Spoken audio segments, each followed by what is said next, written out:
Hello বন্ধুরা, আজকে হোলির দিন। হোলির দিন আমি জঙ্গলে চলে আসছি। তো জঙ্গলে কেন আসছি, তো আমার বন্ধুরা বলছে আমাকে কি না কি সারপ্রাইজ দেবে। তো তার কারণে আমি চলে আসছি জঙ্গলের ভিতরে। তো যাচ্ছি, আমার আমার একটা বন্ধু আমাকে নিতে আসছে, আর ওরা আর বাকি বন্ধুগুলা মানে জঙ্গলের ভিতরে বসে আছে। তো এখন যাচ্ছি, দেখি আমাকে কি সারপ্রাইজ দেয়। তো তোমরাও দেখতে থাকো। হ্যাঁ guys, good morning, welcome to my new channel. তো গাইস, কি অবস্থা? আশা করছি অনেক ভালো। তো তোমাদের আশীর্বাদ আমি ভালোবাসি, আমিও খুব ভালো আছি। তো বন্ধুরা, আজকে হচ্ছে হোলির দিন। তো আজকে আমি ভাবছিলাম যে না, হোলি খেলবো না। তো আমার বন্ধুরা মানে এত জোরাজোরি করতেছে, এত বারবার কল করতেছে, তো তবুও আমি যাই কিনা ঠিক নাই। তো তোমরা দেখতে থাকো ব্লগটা। আর গাইস, আমার কিন্তু শরীরটাও খুব একটা ভালো না, মানে খুবই খারাপ। তো তোমাদেরকে যে আমি ভয়েস দিচ্ছি, মানে এই ভয়েসটা যে কত কষ্ট করে দিচ্ছি এটা আমি নিজেই জানি। মানে আমার গলাতে একটা কি প্রবলেম হয়েছে, তো গলার ভিতরে মানে ঘা হয়েছে একটা। তো ঘাটা ছোট, মানে মানে অনেক দিন দিকেই মানে হচ্ছে, মানে খুব ব্যথা, মানে কথা বলতে পারি না। তো সকালে যখন ঘুম থেকে উঠি তখন তো আর কথা বলা যায় না একদমই। তার কারণে যে ভাবছিলাম যে না, আজকে কোথাও কোথাও যাবো না হোলির দিন। তো গেলে আবার রং টং দিবে। আর বাড়িতে একটা আমি হোম থিয়েটার নিয়ে আসছিলাম, তো সেটা আমি বাজাচ্ছিলাম। তো ভাবছি না, কোথাও যাবো না, বাড়িতেই শুয়ে শুয়ে কি আর করবো, মানে শরীরটা ভালো নাই।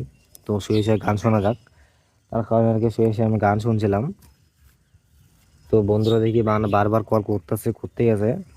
তো না গেলে মনে হয় হবে না, তো যাইতেই হবে। বন্ধুরা এত বারবার কল করতেছে যখন, তো যাওয়াই যাক, দেখি যে গিয়ে আমাকে কি দেয় এরকম জিনিস। ওরা বলতেছে কি যেন আমাকে দিবে, একটা গিফট দিবে। তো গিয়ে দেখি যে কি দেয়। তো বন্ধুরা দেখো, মানে মানে ওদের ওইখানে যাওয়ার সঙ্গে সঙ্গে আমার অবস্থা কি করে দিচ্ছে, মানে রং টং দিয়ে একদম শেষ করে দিচ্ছে।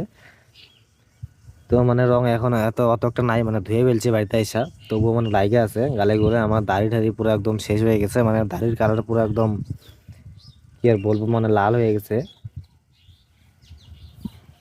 মানে এতটাই আর কি রং দিচ্ছে। তো ধোয়ার পরেও যায় নাই। তো রাত্রেবেলা যাবো আবার মেলাতে। মানে আমাদের এখানে মেলা নাই, মেলা আছে অনেক দূর। তো বন্ধুরা, ফাইনালি আমি চলে আসলাম মেলাতে। তো মেলাতে এসে দেখি মানে প্রচন্ড প্রচন্ড লোক। তো মেলাটা কিন্তু খুব একটা বড় না, মানে ছোট একটা মেলা। তো প্রচন্ড মানে লোক হয়েছে, যেহেতু আজকে মানে আমাদের বাড়ির এখানে মেলা হওয়ার কথা ছিল।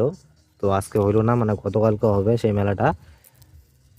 মানে যেইখানে মেলা হয় সেই মাঠের মধ্যে, সেই মাঠে হচ্ছে আলু, মানে আলু তুলবে, আলু তোলার পরে মেলা হবে। মানে আজকে আলু তুলছে, তো গতকালকে হবে মেলা আমাদের এখানে। তো তোমরা দেখতেই পাবে আমাদের এখানে মেলা হলে আর এই যে মেলাটা হচ্ছে, এই মেলাটা হচ্ছে অনেক দূরে, আমাদের বাড়ি থেকে অনেক দূরে। আমাদের বাড়ি হচ্ছে শিলডাঙ্গা। আর শিলডাঙ্গা থেকে মানে অনেকটাই দূর। তো বাইক নিয়ে গেলে প্রায় মানে আধা ঘন্টার মতো সময় লাগে। তাহলে ভাবো যে কতটা দূর আমাদের বাড়ি থেকে। তো আধা ঘন্টারও বেশি সময় লাগতে পারে। ঠিকঠাক জানি না কত সময় লাগে, মনে হয় যে আধা ঘন্টার মতন লাগে, আধা ঘন্টার বেশি হইতে পারে। অনেকটাই দূর রাস্তা। আর আমরা যে মেলাতে আসছি, তো মেলাতে আমরা মানে বেশি লোক আসি নাই।